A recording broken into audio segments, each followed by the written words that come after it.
Saudara, apakah kebijakan satu harga minyak goreng akan memenuhi kebutuhan masyarakat dengan harga yang terjangkau? Lalu, apa sanksi yang akan diberikan jika ada yang melanggar kebijakan satu harga minyak goreng? Kita akan bahas bersama dengan Direktur Jenderal Perdagangan Dalam Negeri Kementerian Perdagangan, Pak Oke Nurwan. Selamat malam, Pak Oke. Pak Oke sudah mendengar suara saya? Selamat malam. Selamat malam, maaf. Baik, kita juga akan sapa Ketua Umum Asosiasi Pedagang Pasar Seluruh Indonesia atau APPSI, Pak Sudaryono. Selamat malam, Pak Sudaryono. Selamat malam. Oke, saya ke Pak Nurwan dulu, Pak Oke Nurwan. Seperti apa pelaksanaan penetapan harga minyak goreng Rp14.000 per liter ini? Sudah bisa dirasakan masyarakat seluruh Indonesia kah? Atau masih hanya di kota-kota besar? Secara prinsip kami kemarin pagi sudah berzoom dengan semua daerah secara nasional dari Aceh sampai Papua. Prinsipnya sudah terlaksana hampir 99% karena ada satu daerah yang masih belum, yaitu di Sumatera Barat, karena ternyata tidak ada jaringan retail modern di Sumatera Barat. Jadi upaya pemerintah yang dalam tahap pertama ini menyalurkan melalui retail modern hanya di satu daerah yang belum terlaksana. Oke, tapi kenapa lewat retail modern dulu?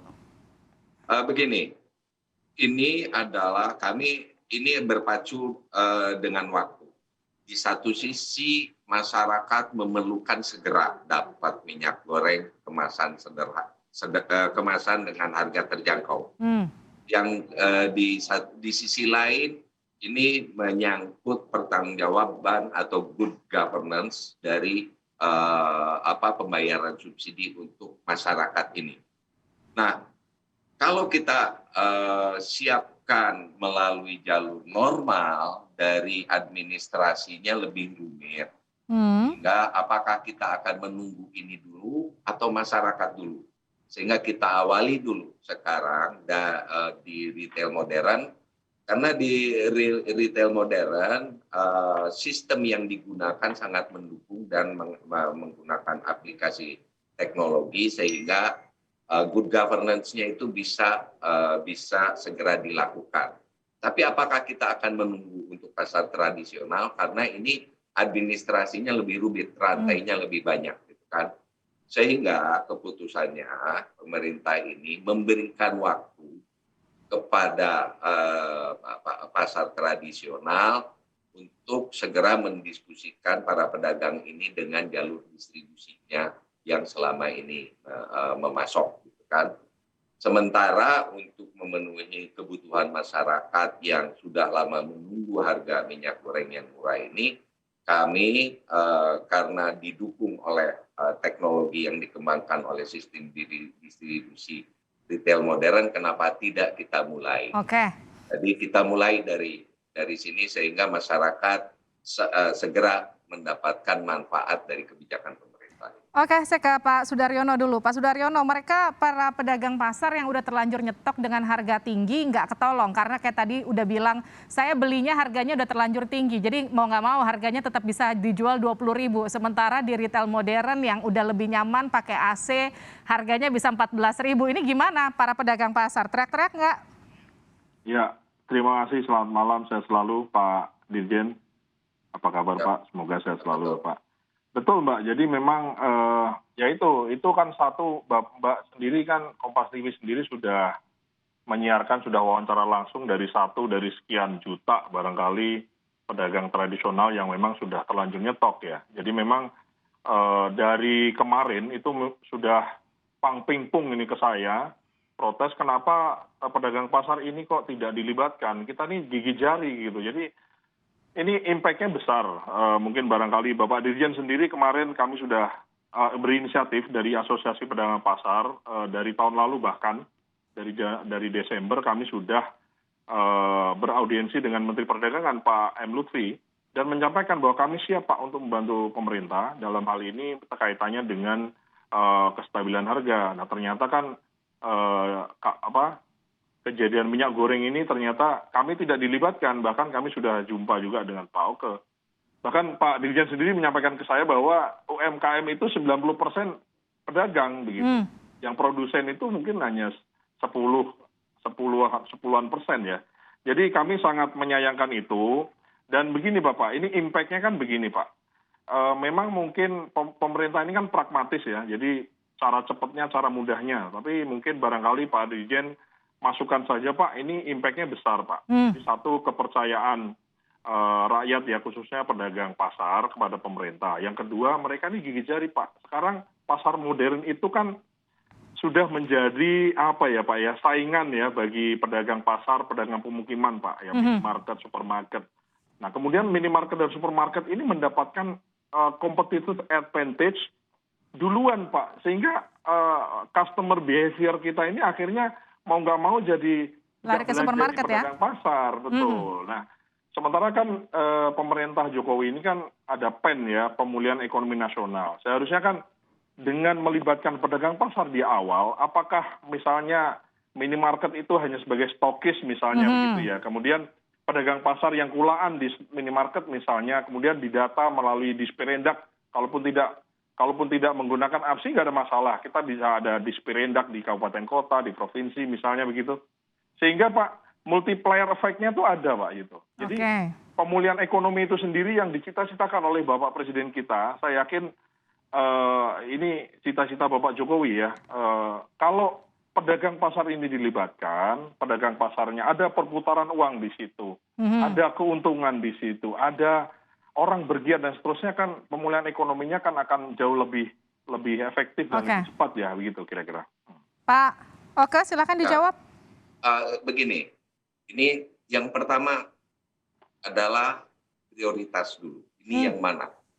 Yang pertama adalah masyarakat dapat dulu atau tidak, atau menunggu sistem administrasi dibereskan, gitu kan?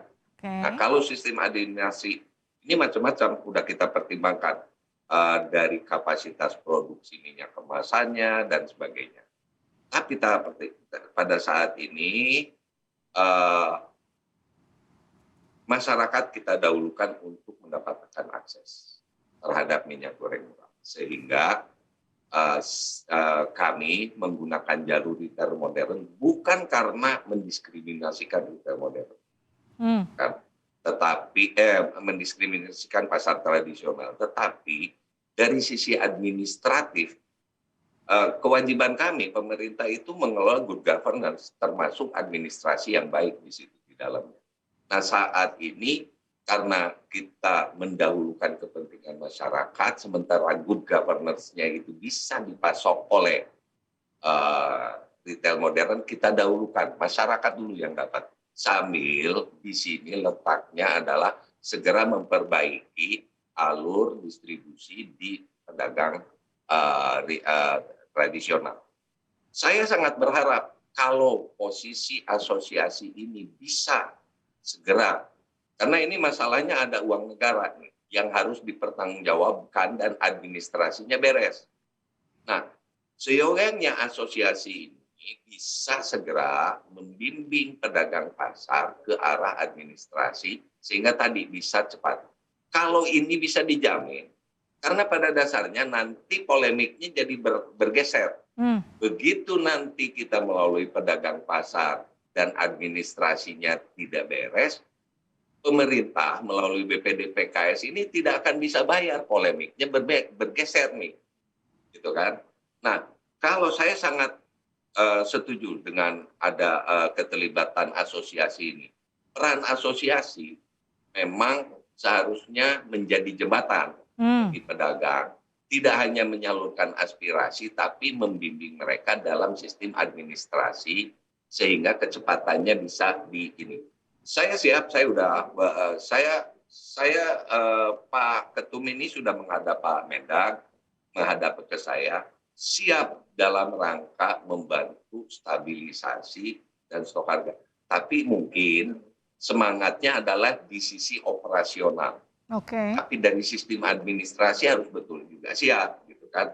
Semangatnya saya yakin, ya.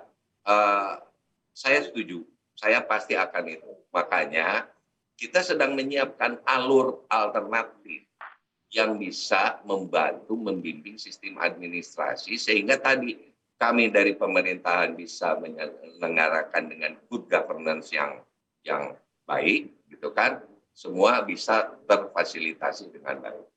Oke, tapi kapan targetnya Pak? Karena kalau kita bicara soal Saya sudah kita coba targetkan, kan itu tadi saya bilang, kita coba ke pasar tradisional 1 minggu kemudian.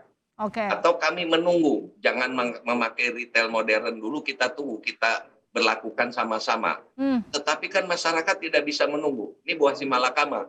Tunggu administrasi dulu beres, retail modern juga ikutan 1 minggu kemudian, atau jadi berarti masyarakat belum dapat dengan harga tinggi sampai 1 minggu kemudian, atau sekarang dulu masyarakat dulu dapat akses, ya kan?